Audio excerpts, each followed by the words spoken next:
Hello, fellow educators. My name is Amy Ingram, and I'm pleased to present to you via podcast a summary of a collection of 5 articles that present findings from research focused on organizational tenets such as social capital, commitment, trust, citizenship, mindfulness, and collective efficacy. In a world of evolving technology, individuals' sense of job security and confidence is slowly deteriorating. I should also note that the perception is a common theme among each of these articles, leading me to the conclusion that an organization's ability to instill and promote a positive self-awareness in its members is directly related to the success of the organization.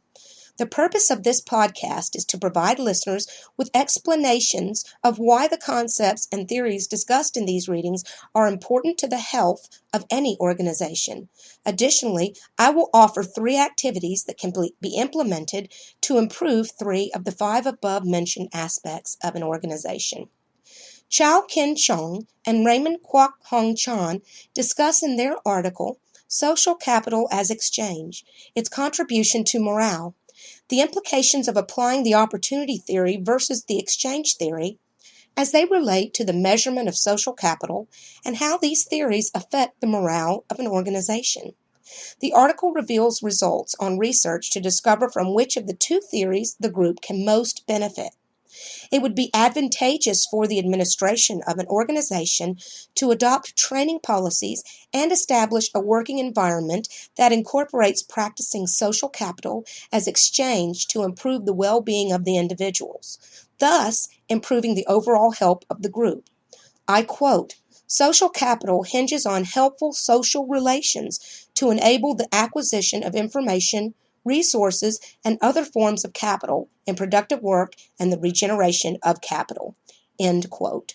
The research reveals that the exchange theory seems to be more important than the opportunity theory, as support resulting from interpersonal exchange is more valuable and helpful than support arising from unconditional favors, a major aspect of the opportunity theory. An activity that can improve the social capital of a university would be establishing perhaps a cooperative online resource center where instructors offer resources and suggestions to share with each other, questions can be asked and answered, communication and collaboration between different schools is encouraged and achieved, and instructors may share and apply these resources with students and to their respective fields. In the article, The Effect of Learning Organization Culture on the Relationship Between Interpersonal Trust and Organizational Commitment by Son, Kim, and Cobb, the research of the effect of such reveals that group members' perception influence their behaviors. As a result, interpersonal trust is a fundamental cornerstone for trustful organizational behavior and dynamic collaboration in the workplace. Additionally, it has been discovered that a high level of organizational commitment has been found to influence many outcome variables in an organization, including productivity and moral engagement. These factors, when applied successfully, are shown to lead to job satisfaction, performance improvement, and organizational creativity. In my opinion, it is clear how the application and building of interpersonal trust and commitment within an organization would make a beneficial impact to its overall health. Goddard, Hoy, and Hoy report on collective efficacy in their article, Collective Efficacy Beliefs, Theoretical Developments, Empirical Evidence, and Future Directions, and how it can impact educational decisions as well as student achievement. In fact, it has been determined that efficacy beliefs are directly related to academic success. A question asked throughout this study is, can the student or teacher or faculty orchestrate the thoughts and actions necessary to perform tasks? It's important to note that efficacy beliefs are not necessarily true assessments of the capabilities of the groups. When applied to teaching, the decisions teachers make about their classroom practices are directly influenced by their sense of efficacy for teaching. The higher teachers' sense of efficacy, the more likely they are to overcome obstacles and persist in the face of failure, as quoted in this article. In turn, this leads to innovative teaching and student learning. For an educational institution, collective efficacy would appear to be an important factor for schools' yearly progress, goals, and objectives.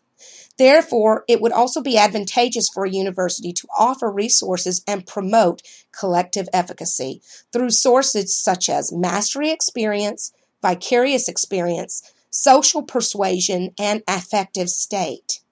An activity that a school could implement would be to create a program where teachers are placed in small groups and assigned each a mentor. The group could meet face-to-face as well as collaborate online through discussion, boards, blogs, and attend online seminars.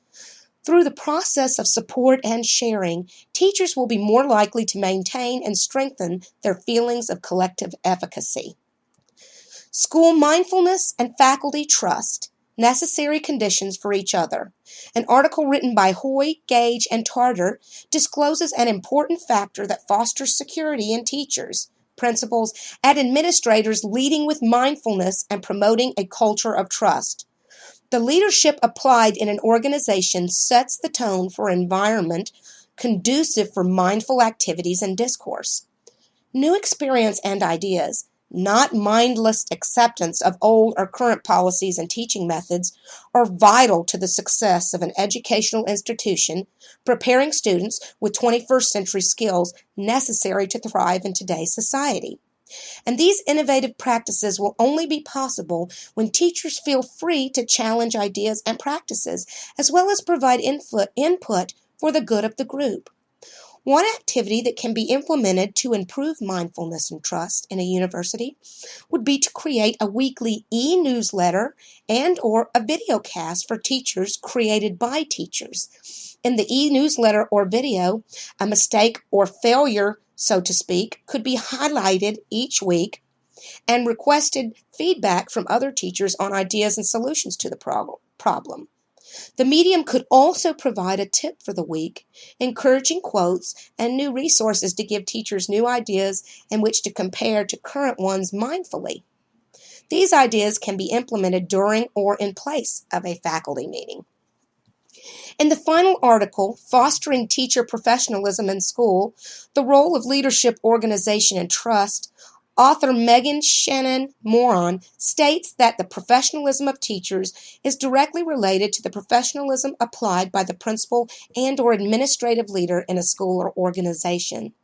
In other words, for the greatest chance of success, leaders must avoid a bureaucratic system at all costs. This is only possible when those in a lead position are trained and allow their constituents or teachers to have a say and play a vital role in making decisions that affect the group as a whole.